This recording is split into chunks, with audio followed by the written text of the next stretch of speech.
going to want to pop ahead. So basically, just for everybody who's been watching and trying to figure out what in the world is going on, this is a special collaboration between the Danforth Museum of Art and the Frame Garden. And massive thanks. I mean, it kind of goes without saying to Lea Chatham for agreeing to sort of be part of all of this.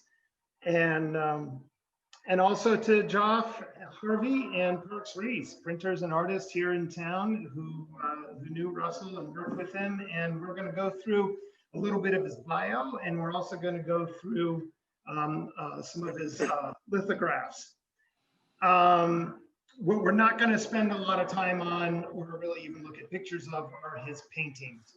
So at the end of this PDF, there are some titles listed of some documentaries that are really interesting on the lithography process, and just some chatting with him.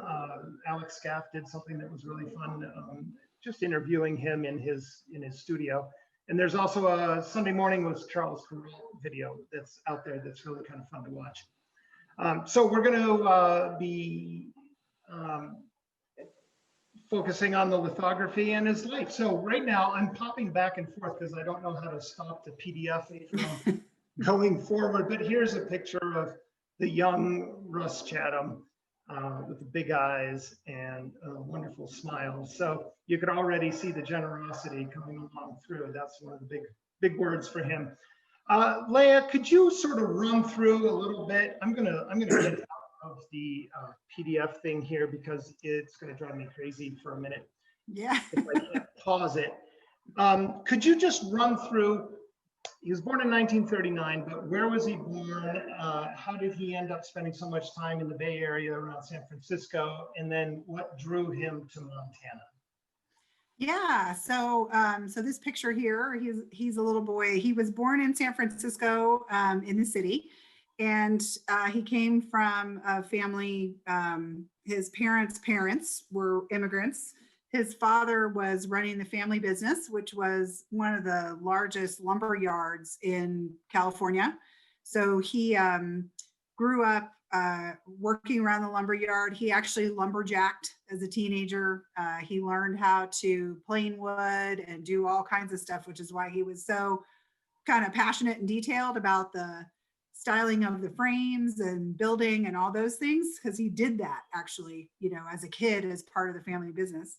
But on his mom's side, he came from a family that had immigrated from Europe, and his grandfather had been a painter, a really well-known painter who had helped to kind of found the plein air art movement in California. You can see him there, Gottardo Piazzoni. He still is pretty highly regarded today. This picture was taken by Ansel Adams, who was a good friend of his. He was also friends with Diego Rivera and Frida Kahlo and a lot of artists of that age. He was a really highly regarded muralist, and his murals actually have their own room at the de Young Museum in San Francisco. Oh, neat. And when my dad and his cousin, Tom, who's also an artist, were young, he sort of started them on that path to painting. They were like 5 or 6 years old. And you can see them there. And you can see all the little paintings. So he passed away around just not long after he sort of got them going. And Tom's mom was also an artist, and her husband was an artist, and they kind of kept the boys going and mentored them along. And my dad always had a real passion, not just for art, but for the outdoors. This is at the family ranch in Carmel Valley in California, which our family still has today. It's the dairy farm that they started in the 1800s when they immigrated to California. And so they all spent a lot of time outdoors, both sides of the family. On his dad's side, before the South Bay of San Francisco had all this industry and an airport, they had a family ranch that was hundreds of acres down in South San Francisco. It was all farmland.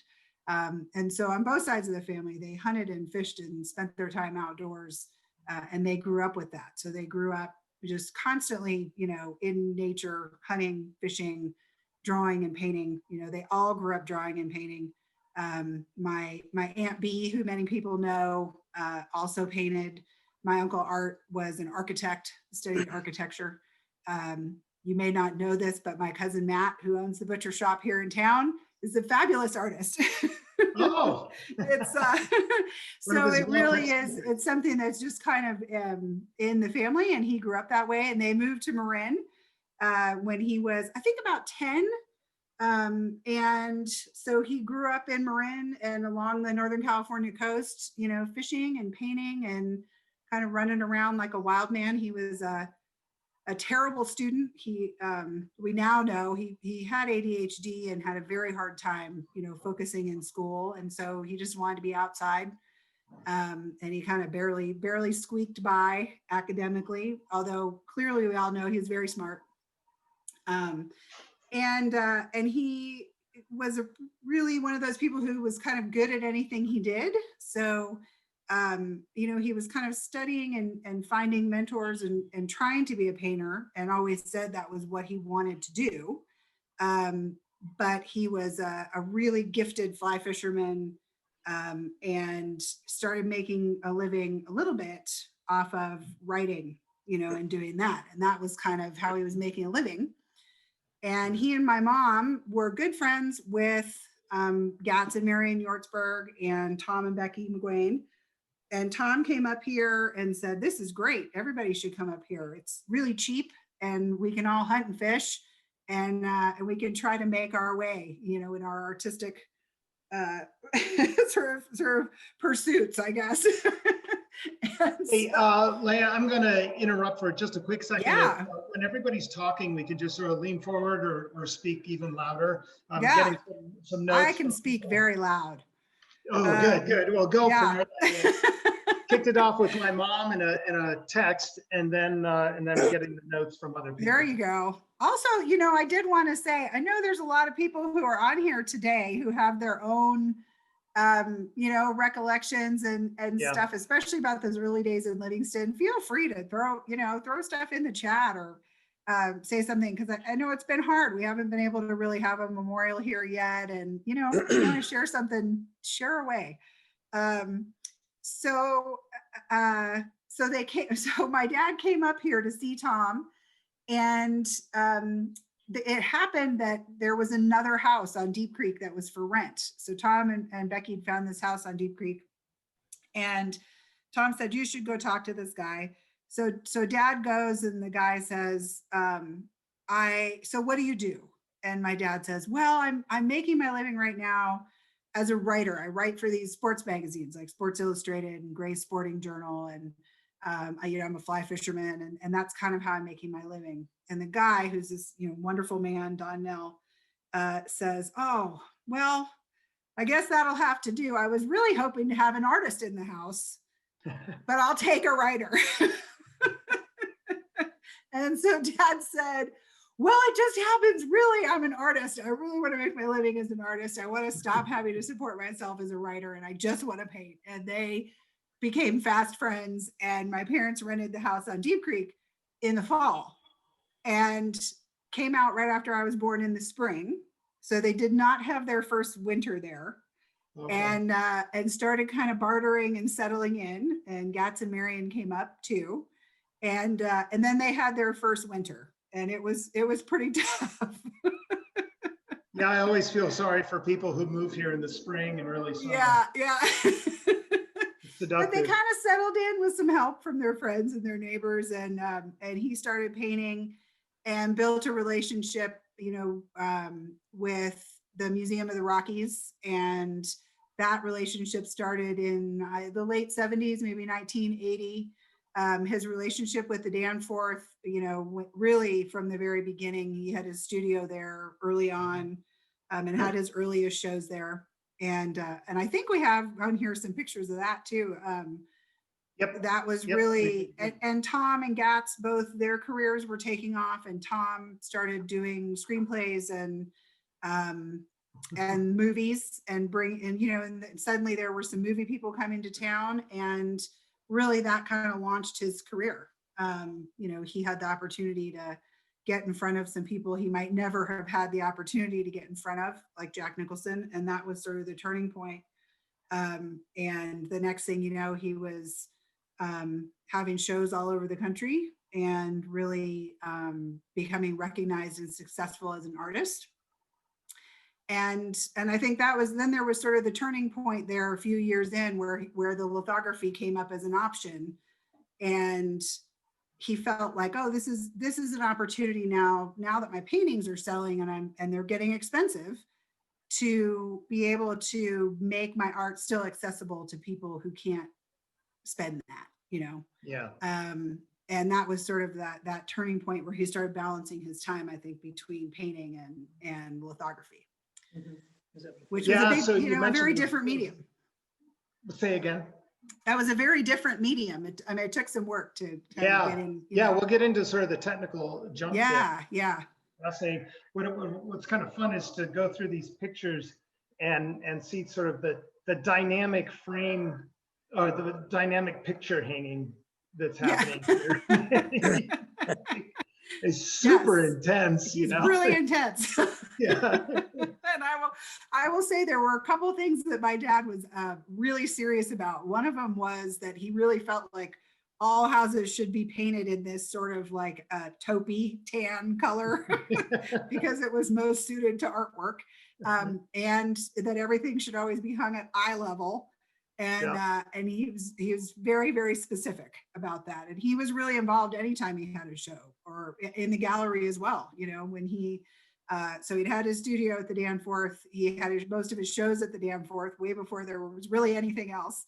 And then he bought what was the Wishing Tree Gallery and turned it into Chatham Fine Art. And then, you know, some other galleries obviously started springing up. I would say that Kelly Wade and Bob Spannering's gallery comes to mind. I think that was probably the next one. Mm-hmm. You know, Parks can talk more about the Danforth in the early days and kind of art taken off in Livingston a little bit. Yeah, Parks. Bob says, yeah. Let's do that. Yeah. Parks, talk a little bit about your first meeting with Russell Chatham, and because by then he already had a name. Oh yeah, well I lived in Gardner, and because I had a degree in art and knew absolutely nothing about running a gallery, they hired me to be the director of the Danforth Art Center. And Sure. So I didn't even own a car. And so I hitchhiked 55 miles to the gallery. And then at the end of the day, I hitchhiked back to Gardner. And I showed up for my first day of work, and somebody else that worked there said, well, Russell Chatham will be having a show here shortly, as if I should know who he was. And I didn't know anything about around here. And so I said, okay, good. And when I met Russell Chatham, it was clear that he was running the show, not me. Yeah. And so on the first day when I first met him, the first day I met him, we hung his show and I assisted.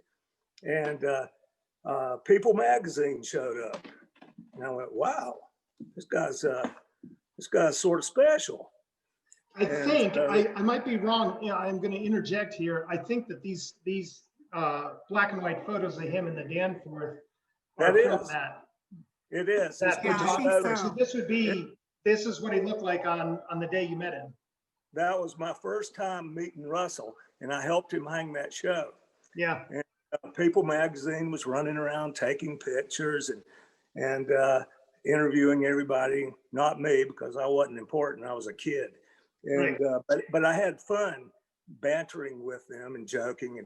And when the show when the article came out in People magazine, I was front and center there in a picture, carrying a painting right in front, and Russell was right behind him. We must have just told a joke, because we told a lot of jokes, because we were both laughing, had good looks on our face.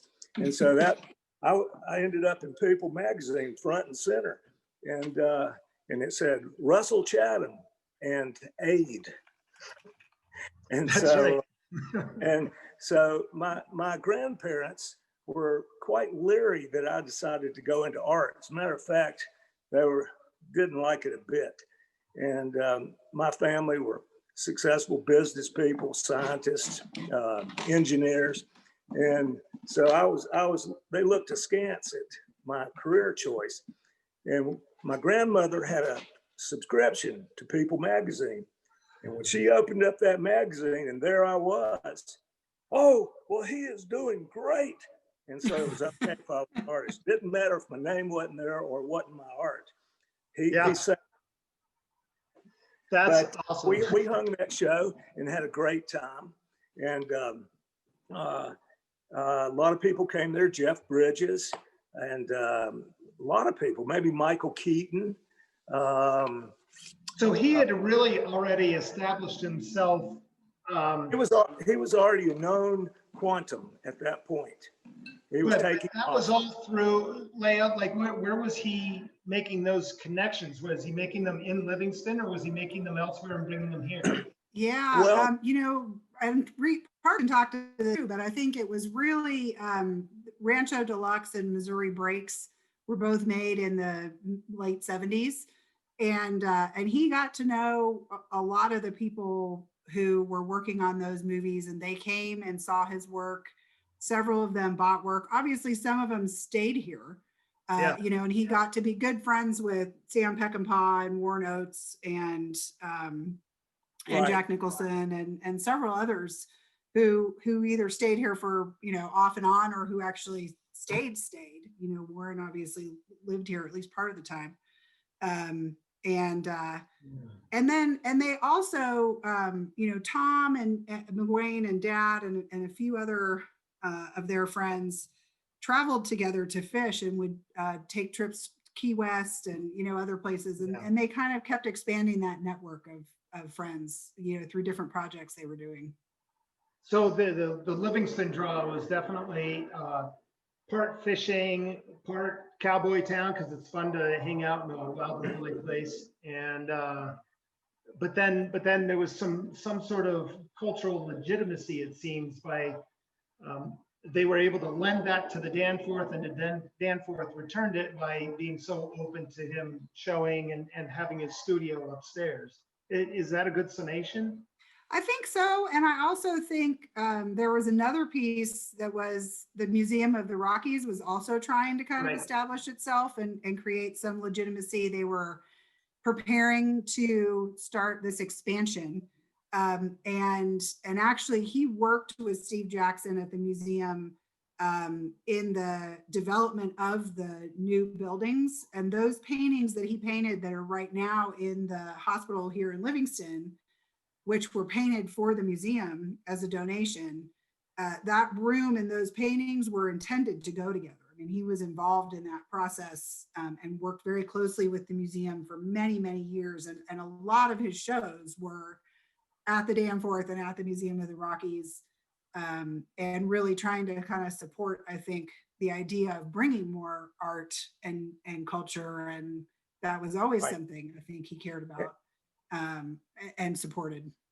And at that time, the Danforth was the only gallery in town.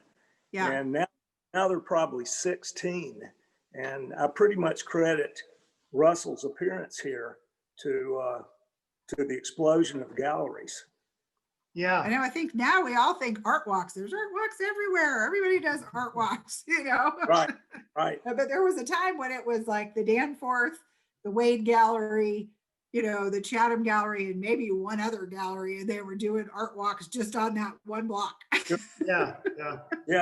Well, Russell was so successful and famous, and he cavorted with movie stars, and I think that's kind of what got him going a lot, is because that garners a lot of attention when you sell to movie stars. But he was so famous that everybody came here to open a gallery. They said, wow, that must be a pretty good place. Let's do that. Right. That's awesome. That's so gallery town. So all this reputation building in the late 60s and 70s was painting, but it was right around which one of you can tell the story? I forget of how he started in on lithography in Seattle. Well, I can kind of kick it off on Seattle, and then maybe Geoff can sort of talk more about, you know, the long-term process and how it's all done. But you know, he was so successful. He had a gallery in Seattle that was representing him, you know, one of the many galleries representing him where he was doing regular shows. And he met a guy out there who owned an art publishing company, and they would sort of identify artists who were really up and coming and doing well and approach them about doing lithography. Wasn't that, with was this idea. that Wynn? That was Wynn. Yeah. Yeah. And so Larry Wynn approached him and said, you know, we think you'd be kind of perfect for this. You know, your paintings are getting too expensive. You can do these original lithographs, which are still original, but you can make a lot more of them. And it's a good moneymaker for everybody, but it's much more affordable, you know, so you're still making the kind of money maybe you make on a painting, but the artwork itself is much more accessible to everybody else. You know, you sell them for a couple $100s. And so he started spending about half his time in Seattle doing lithographs, starting out with stone lithographs and then moving to plate lithographs. And I think he always felt that way, that it really, even though he changed, went away from Wynn and kind of went out more on his own because he had the gallery and he could do that, he always did sort of say the whole thing was, it's nice to know that anybody could afford this, you know. And when he did the gallery, he did the print club, which I'm sure there's some people on here who are members of the print club, where you sign up and you can get a lithograph when it comes, you know, before it comes out, you say, yes, I'll buy it. And it's like $150 or $250. And you kind of pre-buy it. And so, and then it would be maybe, you know, 300 or 500 when it came out. Well, so half of them would sell for that really low price right off the bat because it was so inexpensive and accessible. And the gallery would ship anywhere, you know, and anybody could get them. And he tried to keep that going pretty much, you know, until he left Montana. He really tried to kind of keep that as sort of the cornerstone. And they do go up in price as they sell out because they are original and you can't redo them. They become more But rare. initially they're very affordable. Yeah. Yeah. So I'll hand it off to Geoff, who can do be the technical guy, because I do think a lot of people don't know how totally original really they are. You know, Geoff, before you jump in on that, I just want to share something here with the in the PDF, because we have this piece here. Now, Geoff, I need to apologize for the color representation on the computer and the photography here. It's a semblance of the real thing, but it's not really, you really have to see them in person to really understand what's the full depth of what's happening. But these are all a series of lithographs, with the exception, oh no, even the first one. This one right here is the stone litho that we have here in stock. I'm going to get out of full screen mode again because that's going to pop back and forth. But this is it has a little bit looser style, and it doesn't have as many colors on it that you get with the plates. So that is I'd love for you to start with that, because it's an important thing to understand the difference between the stone litho and the plate litho.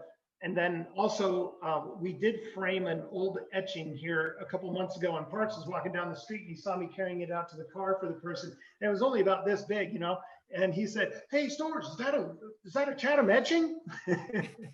So maybe, I remember. Yeah, and it was. So Geoff, maybe you can start off with a quick explanation of etchings and then how that's different than lithography, and then the difference between stones and plates. Gotcha. Etching or engraving is you're working into a metal plate. So with an etching per se, you have a zinc or a copper plate.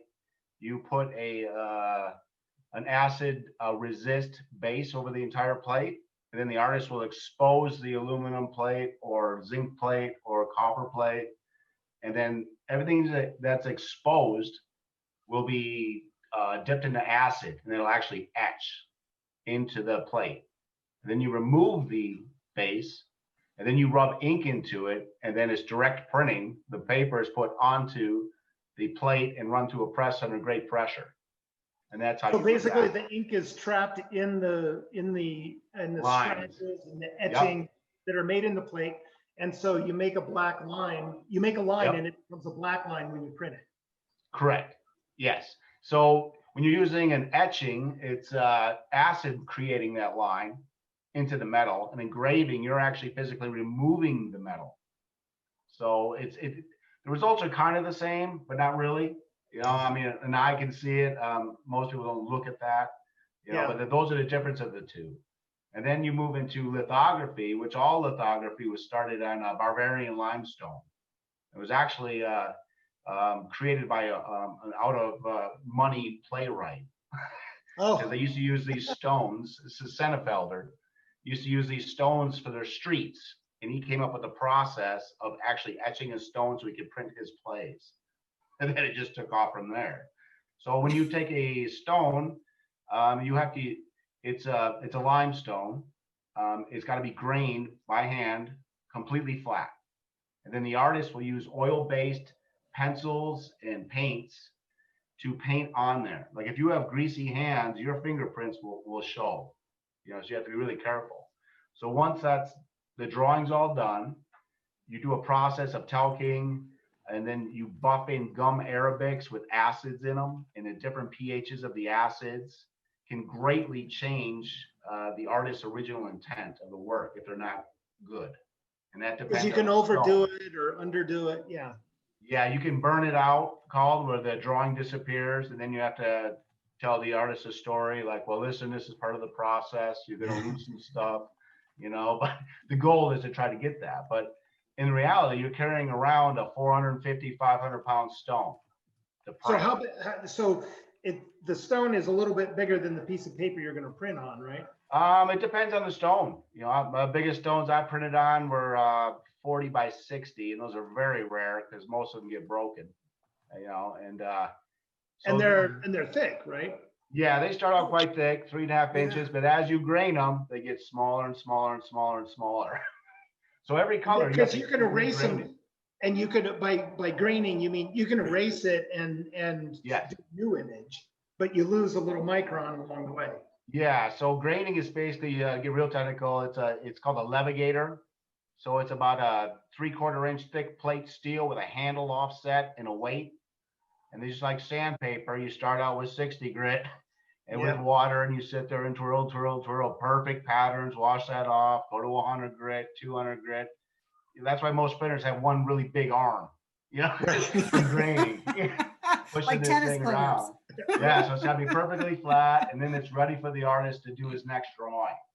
You Okay. can see why no one wants to do stone lithographs and why you only It's do brutal. like 4 colors. Yes, well, So actually, that's an It's important really point. hard. I'm just going to try and be the stand-in for people who really don't understand what's going on here. You do part of an image.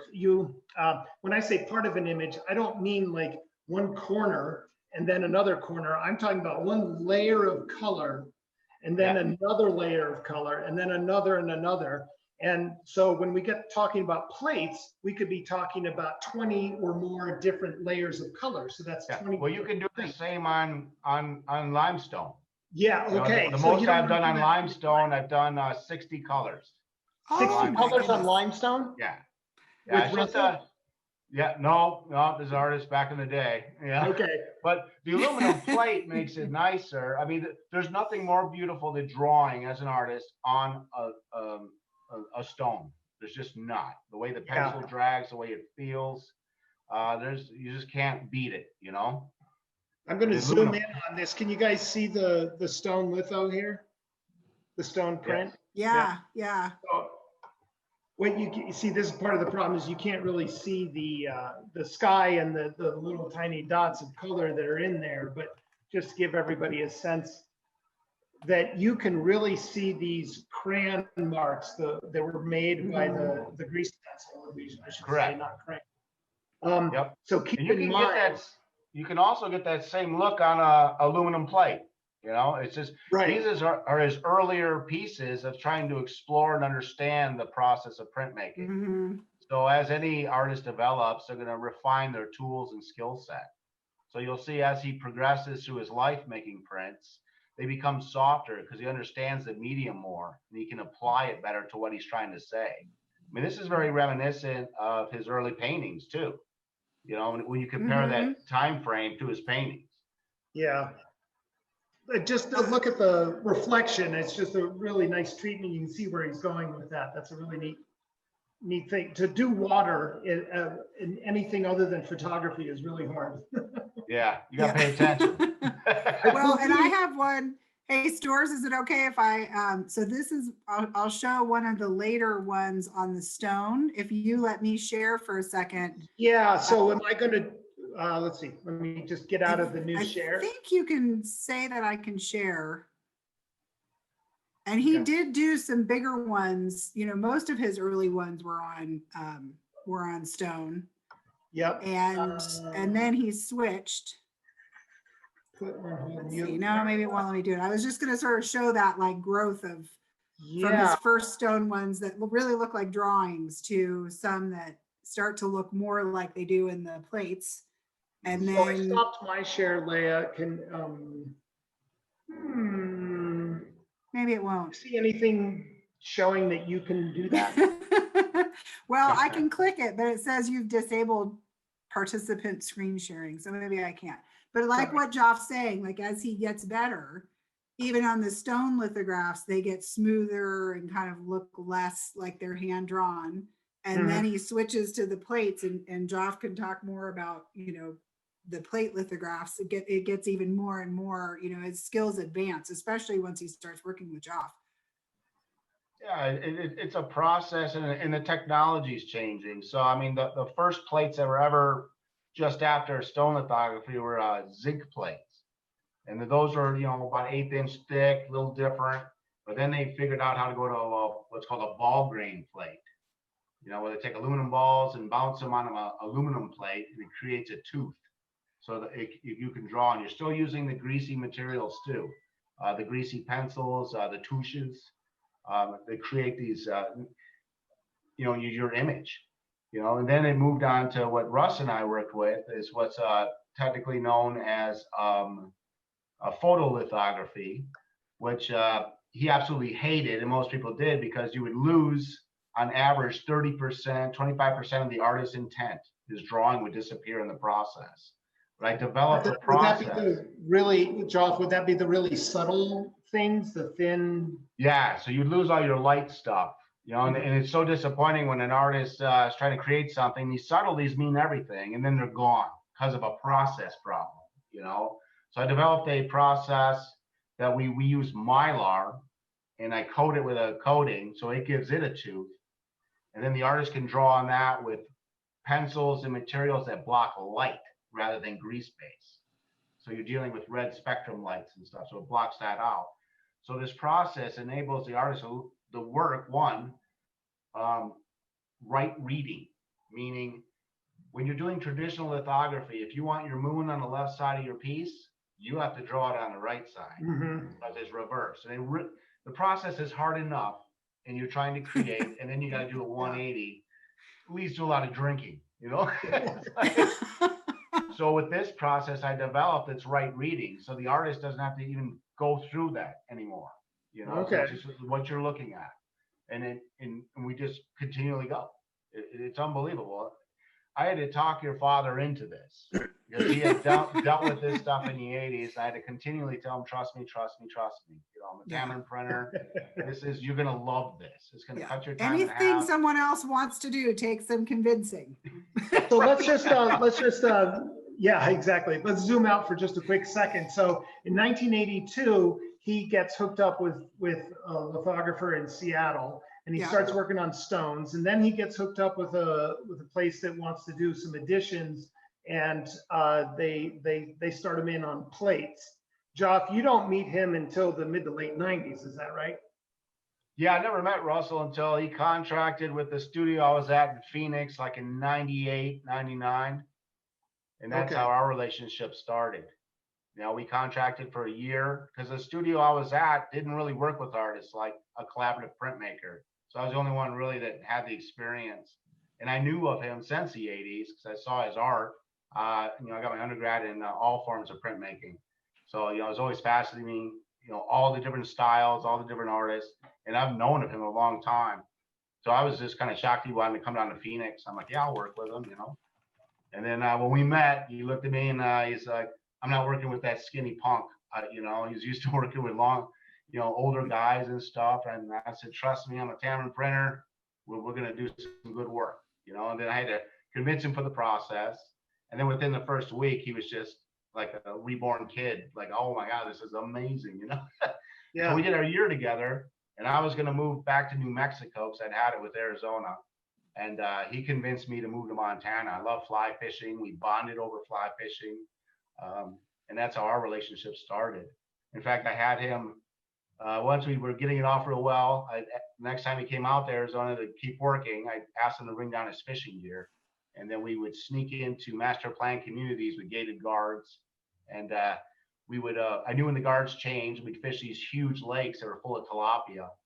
We just dressed real nice. And when guards asked us where we live, it was always the other side of the lake, Yeah. He had so much fun fishing in the middle of a city in a desert. When you're a fishing junkie, you'll find the fish, no matter where you're at. Right. Yeah. Tilapia is not known as a game fish, right? Yeah, right. Yeah. Well, Yeah, and I so just have to say, so Geoff is kind of glossing over the fact he says, well, I'm a Tamron printer. Just to be clear, that's like they take how many a year, Geoff? Like 15 applicants? Yeah, I was 3 Americans out of 8 people accepted out of a worldwide search. Yeah, it's So the most prestigious printing school in the world, and Geoff is a graduate. And where is it? Talented. It's in New Mexico. Mm-hmm. Yeah, that's where it's based out of. In fact, Tamron was the institute that let or preserved the art of printmaking because it was dying. Nobody knew how to do the etches, so they had this vision. The idea, the mission statement was to train these printers to go out through the world and country and keep the art alive. So in the early stages, they would bring in these master printers from Europe that are supposed to train people. And then when you get to the really important stuff, the trainer would go into the dark room with no one around, come out and goes, now here are the etches. And we go, whoa, how'd you do that? I'm not telling you my secrets. This is my trade. Like, no, you're missing the point. Right. So they had a hell of a time convincing these guys, you're not going to lose your job in Italy. You got to teach these people how to do these things, But if it wasn't for them, I think printmaking probably would have died out. No kidding. Now tell me, bridge the gap between a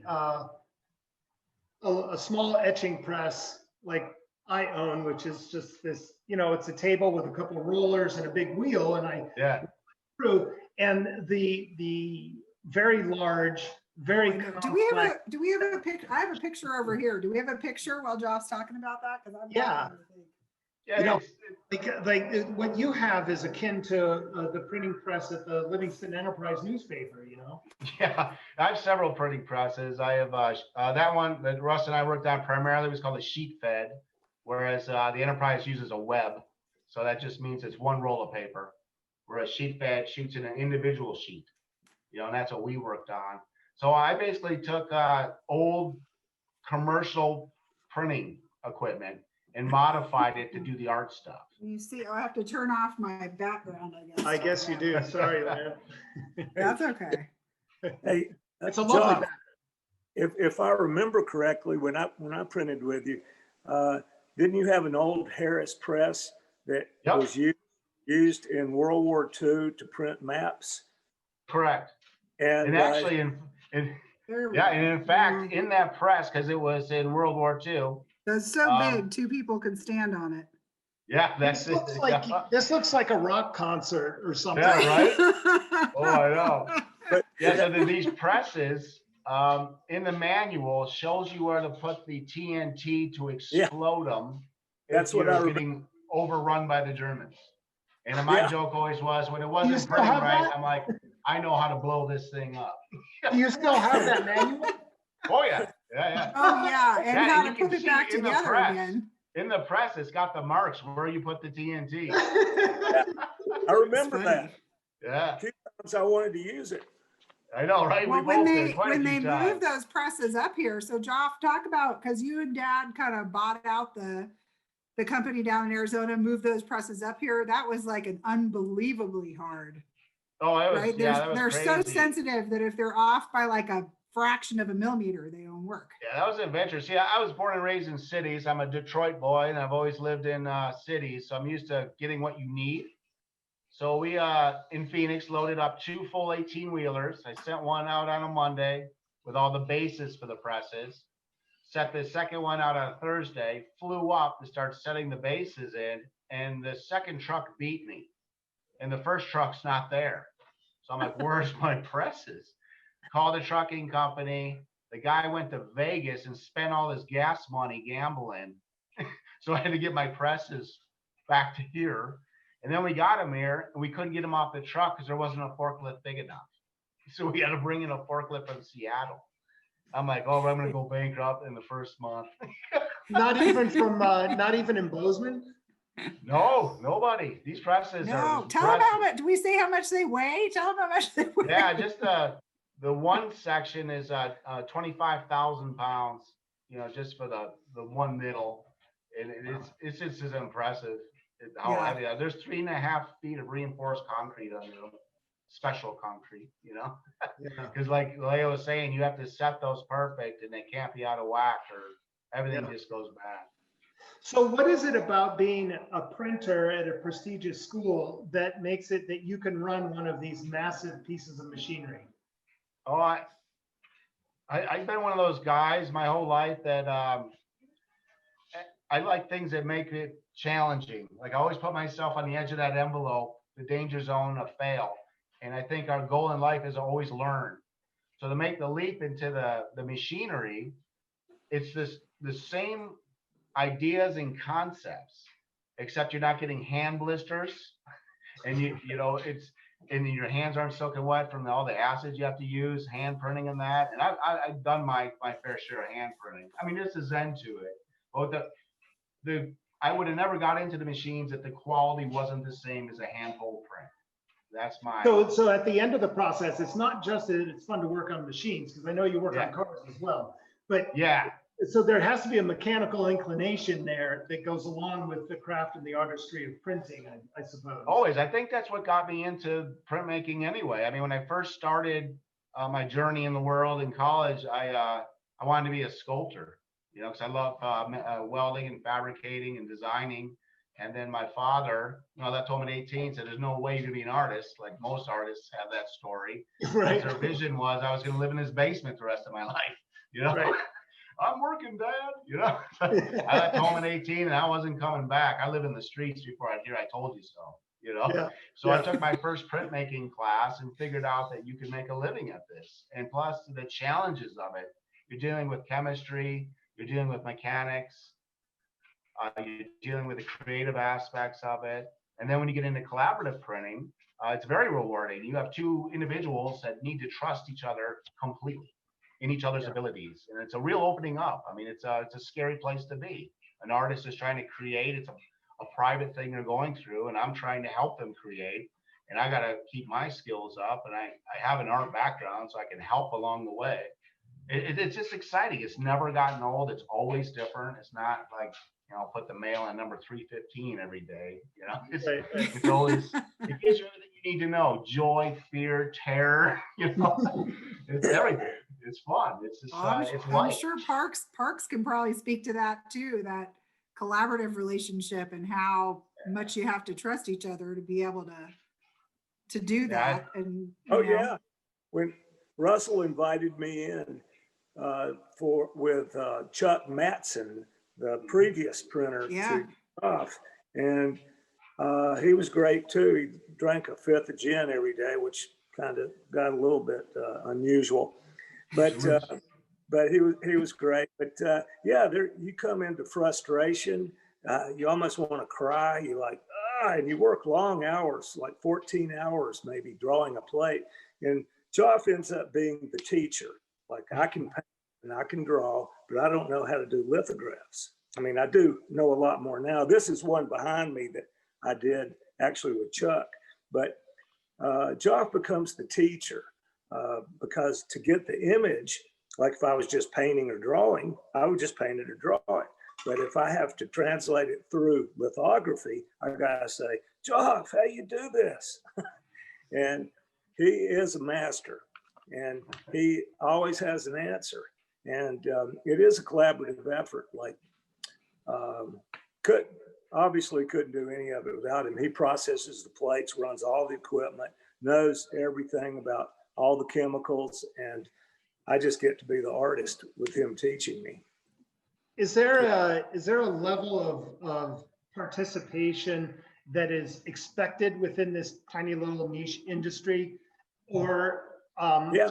or are there printers who run their craft and just sort of let the artist flounder around and they don't act as that teacher, coach, collaborator?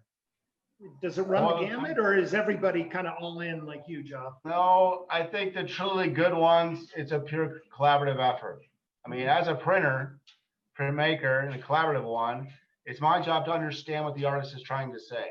So if I've worked with artists I've never seen before, I'll research everything they've done. So now I know what their palette is. I know what they're trying to say. And then the job becomes trying to understand and realize what they need on that piece of paper.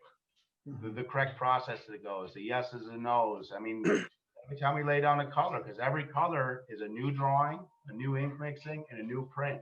You know, the print on the actual paper. I You know. better I'm be going to real actually sure. take my background off Right. again because I just found a picture Yeah. where you can see it. And that way, dun, dun, dun. Okay. So that's if you can kind of get it, that is. Oh, yeah. that's the thing. Yep. So let's see. I'm going to make this. Should I change the view? Or you by can that? sort of see like this. This is the first plate that's just like looks like the palest sketch, or the first couple Yep. plates of the palest sketch in first color, and this one that Geoff and Dad did together. And then sort of getting towards the middle with a few more layers. And Geoff, you got to talk about too the weird colors and how they like come together in this weird way, or Parks does. And then, maybe 2/3 of the way, and then the finished one. So you can kind Yeah. of see that, it's pretty crazy when you see them. When we start a project, we never sit down. I mean, we'll talk loosely. We're working with Parks or with Russell or any artist for that matter. We'll know a size. They'll come in with a sketch, an idea. Because this image is not going to exist anywhere else except for out of the mind of the artist once it's on the paper. And then we don't sit down and go, well, this is going to be a 40 color print. It's not really like that. It's like, okay, this is going to be a 10-hour painting. It's either flows really well or it needs help. So you'll start drawing, your basic roadmap. You'll start drawing, you start printing, and all of a sudden the print starts talking to you. So you're on your third, fourth color, and you're looking at it, and oh, I need red up in here. I need some green down in these bushes. I need some orange in this tree. And you keep correcting these things until you get to a point where the print isn't saying anything to you anymore. It's very similar with painting. You're done, you're done. You can push it as far as you want, but then you just muddied it all, and it's no good. So sometimes you can nail it in 15 colors, 12 colors. Sometimes it takes 60, Yeah. which is been there. When I did it, I was just looking for an escape route when I did it. Like, I say, man, maybe this will be my last plate. No, not finished yet. No. Yeah. Oh no, not yet. Yeah. Yeah. I would say I more know. than once, Dad would say, like, I'm kind of stuck and I got to try to fix something that didn't go right. Yeah. Right? Like, Right. he's like, I'm 25 colors into this thing and I I saw really him do messed it that. up today. And it takes like Yeah. then 15 more colors to fix this Yeah. one problem. And now you've I got know. from 25 to 40. Well, that's the Yeah. collaborative part Refer too.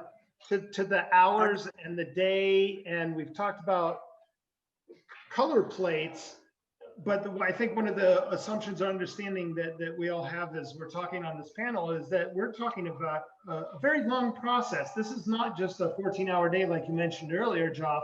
This is, Yeah. or Parks, this is Months. a series of 14-hour days. Yeah. Yes. How That's And a- typically, yeah, it's not like a when- normal, what would you say, like a normal job, I guess. Anything creative isn't, Right. So how many hours would you put into one print? It's best not to remember those things. Innumerable. On My some joke of, is on always- some of the Yeah. documentaries, they talk about as many as 120 or 150 hours. Oh, Yeah. easy. So on average, Yeah. traditionally More it's than like 6 to 7 days a week, 12, 14 hours a day, 2 months, 3 Yeah, months, depending. When I Yeah. worked with Geoff, I would do 14 hours a day, 7 days a week, because Yeah. I was hoping to get it right. And it's so difficult that you want to go back early in the morning and stay late because I'm going to get this right if it kills me. And I got to look at Russell's work, and I would look and study his work, which was a great benefit. And I would study it and look at it, and they're the most impossible colors. Like he would put colors in there that were like, what? How in the world could you? What? But it would always work, and it would turn out to be some unnameable color, but it looked good. And because there's layers upon layers, maybe 40 plates, and all that color goes over the previous colors. And it just creates an amazing amalgam of colors. And so I would study Russell, and then Russell didn't come and try to help me per se, but I would look, and then I would go and ask him a question, and he was always forthcoming and very helpful. And then I would ask Geoff the question, and that's how I learned a whole lot. It was really a great lucky strike that I got to do that. And so it then helps a lot. the other thing is mixing those colors. Geoff, talk a little bit about the relationship or how the conversation would go between you and Russell when you were trying to mix up these colors. Yeah, well, Because- before he even started drawing, he had a color in mind, right? So he say he needs blue. So he starts doing his drawing where all the blue's going to go. Then we sit down and discuss. I have basically a huge color guide. So we're speaking the same language. Is it a red, blue, green, blue, neutral blue, royal blue? So then I start mixing that color. Then we want to know if we want that color to stand on top, to slightly blend, or to completely blend. So I have the ability to mix the ink to be transparent or completely opaque, or what we call a trans base, which allows the color to, where it's drawn lightly, to really absorb in, but if it's drawn heavily, to really stand on top. That's using basically transparent base and titanium white, and then mixing in your colors in different ratios. And then It's I'll do drawdowns and tap out. It's So then- complicated. Yeah, that's a science.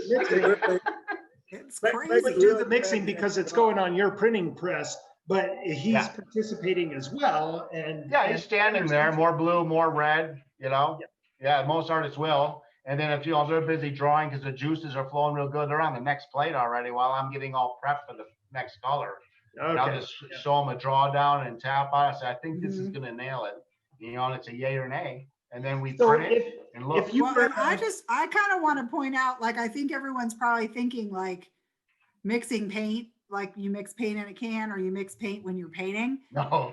When Yeah. Geoff's mixing paint, he's on a huge glass like table with Yeah. a big spatula that's like this big with this goopy stuff like going like this, and like it Yeah. looks like it being in a bakery when someone is using one of those Yeah, things it to does, try to actually. knead mushy dough. Yeah. That's what it looks like. It looks like kneading mushy dough with like a metal tool. Yeah. It's that's for really sure. not like any other, kind of No. process. You get real good at all that stuff. All that stuff is Zen, I don't know. It's like, it's part of the process, part of the journey. It's fun, yeah. Can you, this is sort of a funny question, and it's actually directed at all of you, but I'm going to address it to Geoff.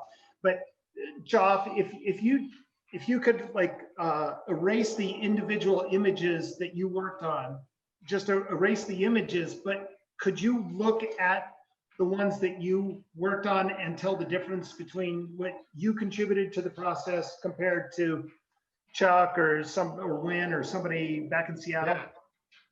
Yeah, I can totally. Well, because I'm the guy that's really involved in it closely. But most art people will look.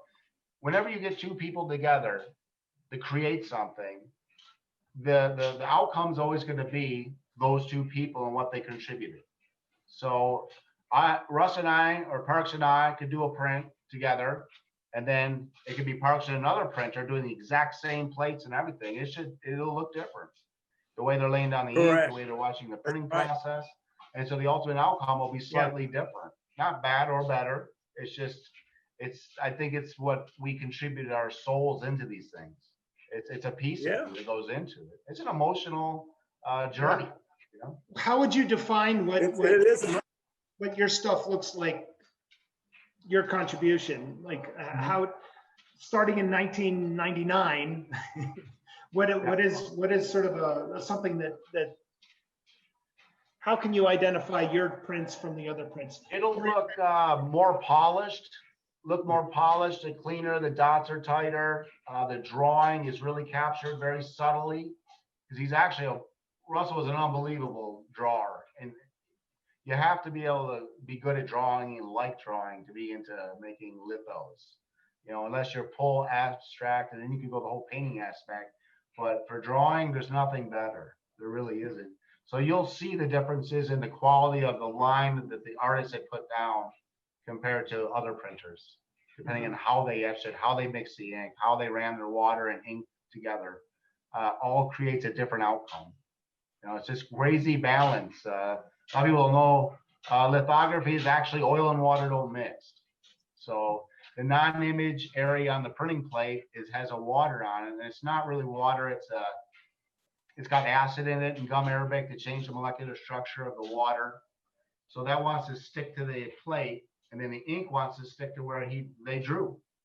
Yeah. And there's a balance there. Like, say you're driving on kind of damp roads in your car, or you hit a really heavy rain and you start hydroplaning. You lose control of your car. The rollers will do that on the plate and won't transfer the ink properly. Or if it's not enough water and that chemistry's wrong, the drawing lines that the artist had done will grow and be distorted. They'll kind of look the same, but they don't have that crispness to it, that soul to it. So it's this fine line that changes within seconds. You've got to constantly be on it. I think I like it. Like, printing's like a sport. You're running all over the thing like a monkey. It's impressive, and then it's done, Woo, next one. And by that thing, you mean the printing press, because it's so big. Yeah, the printing press. Steps and handrails. Yeah. So you're running to watch the paper feeding, you're listening to it, and then you're watching the ink and the water relationship, and you're watching the ink come out, and you run over to pull out a print to check it to your VAT, the one you're matching to. Then you start the whole thing over again.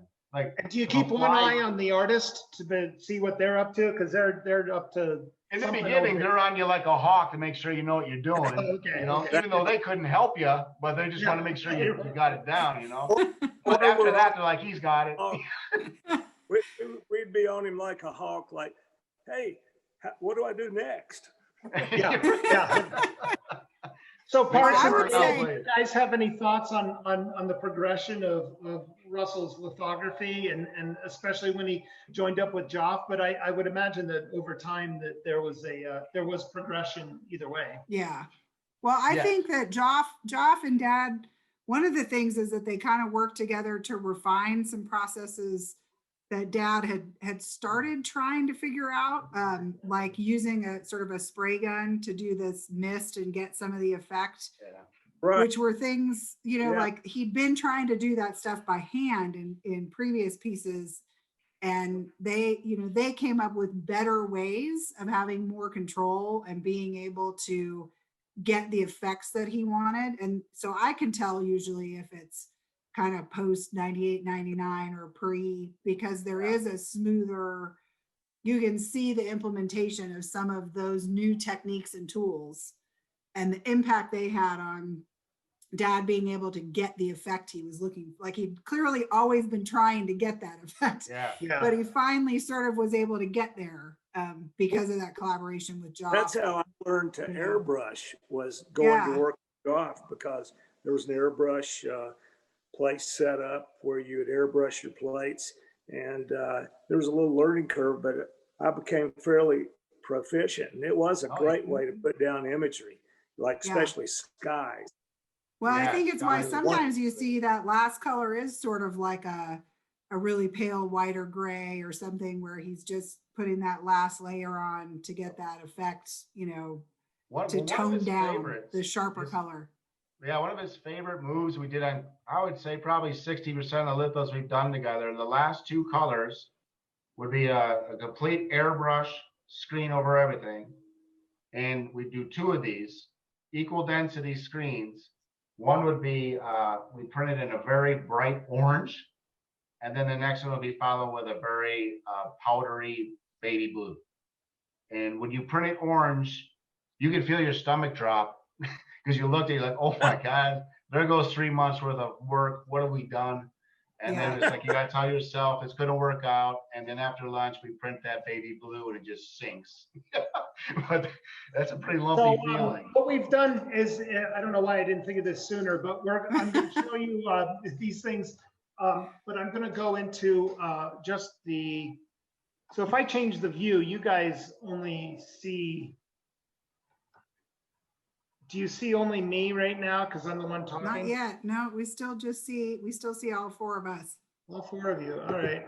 I was just going to make it so that it's easier. But if you can't change it, you can just stand up and kind of step back and hold it. Yeah. We should be able to see it. Okay. So when I change view, it's just me. It's my view of things. Okay. We'll do that. I'm going to take a wild guess. Well, this is a stone lithograph from 1982. So this is long before Joe. There. Yeah, I mean, that's one of the very first ones. So that Yeah, piece in he the gave me Skiing that. Museum. I'm going to zoom in now. You can see that. Now what I'm going to do is Yeah. Nope, and here's going to come. treating these very professionally. Don't rip it. Curator.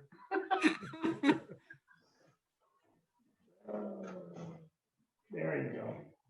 That might be one of the first ones you guys did. I think that's like 99. Yeah. Good yeah, job. we It did that. is. It's 1999. Yep. And you can see. Hey, I worked in that gallery from the time I was 15 Yeah. until 10 years ago. There is no lithograph. I don't know what it is. That's right. So what's neat about that, the lines are getting tighter. Yeah. Yeah. I'm going to try another one here. And that's Like this also one, is, it's got some color that might translate on the computer Yeah. camera. and it's You also can his really see it in those progression snowy as an ones. artist, you know? Mhm. Yeah. Is that in focus? Yeah. Yeah. Good. So yeah, we have some very gentle gradations, and Mhm. it is interesting. We've been framing like crazy here. There we go. I think that's all I'm going to show right now. Some of it's interesting to see how some of them have a little more pop and contrast once we get into the new millennium, where we have. I don't. Can you find that one? Do we have that one on frames? No, it's not that one. Sorry. Yeah, it's interesting. A little more contrast, a little more saturation. Whereas some of the ones that you're looking at back here are older ones, and they're super wispy. So I've also wondered how much of that is Geoff's influence or whether that's just natural progression. And I'm getting the sense that you can't really tear those two apart. No, I don't think so. Because I think it's a Yeah. collaboration of developing the tools and then working together to refine them. And Yeah. they just did that exceptionally well. Yeah. So Yeah. now I want to pivot a little bit because that's a lot of really, really good stuff on the technique, the technology, and all that stuff. But let's talk a little bit about Russell Chatham's impact on Livingston. We talked about the increase in art galleries, but I'm always curious because you can talk about the Bauhaus School or this happening over in a movement, an art movement coming out of a town or a neighborhood or a time and a bunch of artists. Since Russell and Tom McGrain and all these guys showed up in the late 60s and early 70s, other than what has kept Livingston going as an art town and growing? I guess those are two questions. What's the influence of Russell Chatham on the art scene in Livingston? And where are we now, and how can we trace that back to him, I guess is what I'm trying to get at. Any thoughts on that? Well, I'm not sure if there's a school. Oh, here you go, Parks, and then I'll talk. Well, I mean, don't have a lot to say, but like I said earlier, he had so much notoriety and he was so good that he made worldwide news, you know, and especially national news. And a lot of that was that, same with restaurants, a lot of that was people were amazed that a small podunk town would have a world-class artist. So people read about that from all over. And eventually, some years after, people started showing up to have their gallery here. Mm-hmm. And they weren't as good as Russell. But in my mind, that's what started things. And I started one too, actually. Yep. I always intended. That's a good point. I should have said that. Yeah. Yeah. I think though, you know, I'm still here. Also dad's success, like we talked about in the beginning, was sort of coinciding with early movie making here and other types of artists coming into this community who liked the town and liked the landscape here and like the sort of openness and the privacy. And so you get maybe a lot of different kinds of artistic people into a community, just makes a community more welcoming to all kinds of artistic people, you know. Right. So I'm not sure there is one kind of Livingston art, but I think if you were going to say there was one kind of Livingston art, it's maybe just that Livingston is a place that is welcoming and accepting of much art and much, you know, many kinds of art. It's unlikely here that somebody's going to say, don't be an artist, or don't work in the movies, or don't try to be a writer, or don't try, you know, how many people do we know who here who has kids or teenagers or college kids, maybe they don't end up making their career of it, but they are interested in the arts and pursue the arts, I think, a lot. Well, I should say that when the Danforth was going, as I said, it was the first gallery here. It was the only gallery, and it was on Bar Row. So drunks would walk in there because there was a bar all up and down that street. And it used to be a bar, the Antlers. It did. Then it turned into a gallery. So bleary-eyed drunks walk in there. Well, what happened? And the art. But there were no artists really. I mean, there were people, hobbyist artists, and but there really weren't artists as there are now. It was a railroad town predominantly and cowboy western town, but art was not really on the radar except for Russell at first. Yeah.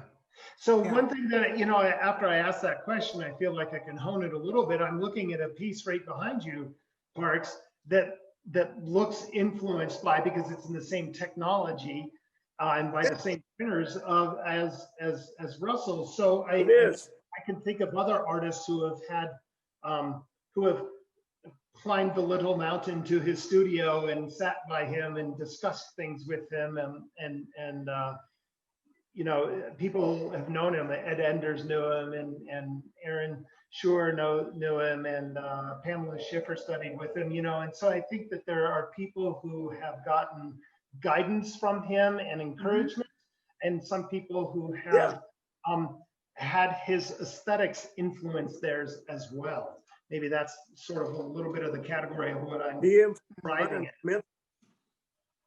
Say again? Yeah. His studio was above the Danforth, and I ran the Danforth, and I'd always go up there and look at what he was working on and study what he was painting. And that was fun. And so it was the idea that one could do this, whether it's for a living or not, but you could do this. That was big. Yeah, I've never been so around. Open and generous. Yeah, and I had never been around a really first-class accomplished artist before, like a famous artist Sure. that was sure. really, really, really good. Yeah. In close proximity that I could go and sneak in their studio and look at what they were doing and ask him questions. And he was always very, very generous about answering my questions. And that I'd have to say that made me realize, gosh, you know, I think maybe I could do this. Mhm. And I didn't really know if I could or not, but I said, well, I think I will try to do this. There you go. There you go. But it made Yeah. it seem possible. So we're right about an hour. If you cut out the very stuttering beginning of this discussion, and I appreciate everyone hanging in there technologically. Is there anything else that you guys want to throw into the mix here that we haven't covered? Well, Well, here you go, Parks. You go. Parks? Yeah, did Well, we? cutting out a little bit. You go. I was going to tell an esoteric thing. Like, I think that all great artists are great in other things and how they live their life. They have big appetites for things and they live large. And for lack of a better word, they're somewhat a mystic. You know, they sense that there's something larger looming all around them, sort of like a poet. And they sense it and they paint to try to find it. And I think Russell was that. And you see plenty of artists that spend years learning how to draw and how to paint, but they haven't got quite the soul. I mean, it's rare to find somebody with the soul to match the talent. The soul to match the talent. You're cutting out a little bit there. And Russell was. Lea, what were you going to say? Oh, not everyone. Oh, is Parks done? You know, I was just going to say, because I wanted to make sure, I know we talked about just wanting to be sure that everybody knew that the show's going on at the Frame Garden. Thank you. Yes. But and also for anybody who doesn't know, there is a painting retrospective opening at the Bozeman Museum of Art next week with collections of paintings from people from all, you know, friends and family from around here. But I wanted to throw in as part of that, this conversation that we had when we first started talking about this, which was that Dad was really generous. And I think this conversation about supporting artists was part of that, as well as that he was really generous with his, you know, last dollar shirt off his back, you know, kind of, he'd give you money he didn't have, you know, kind of guy. And so I wanted everybody to know that a portion of the proceeds from the sales at the Frame Garden are going to support the Danforth Museum. And there are a couple of, so we tried to put as many of Dad's last paintings in this show in Bozeman as well. A couple of which we won't be able to keep and will be up for sale. And a portion of that money is going to go to the museum in Bozeman. Yay. And another portion of proceeds of money that I've been getting is going into the Russell Chatham Memorial Fund, which is at the Park County Community Foundation, to support other kinds of programs here. And I think finishing out by kind of saying that I hope all of that is just kind of keeping his legacy of being really generous, you know, not always easy, as many people who worked with him know, like Geoff's trying not to say anything. It's an adventure. It's an adventure. But he had a huge heart and he was very generous with his time with other artists, with this community in particular, and wanting to be giving all the time to everybody. So I hope we keep that legacy alive. As important as his artistic legacy is, I think that legacy is just as important. Awesome. Well, thank you, you guys. Lea Chatham, Parks Reece, Geoff Harvey, wonderful. Thank you for joining in on this. And Thanks for having us. To make it official, this has been a collaboration between Lea and the estate she represents, and the Frame Garden and the Danforth Museum of Art. And a thank you to everyone. We'll see you out and about. Bye, Yeah, stay everybody. safe. Thanks Bye. for coming. Pleasure.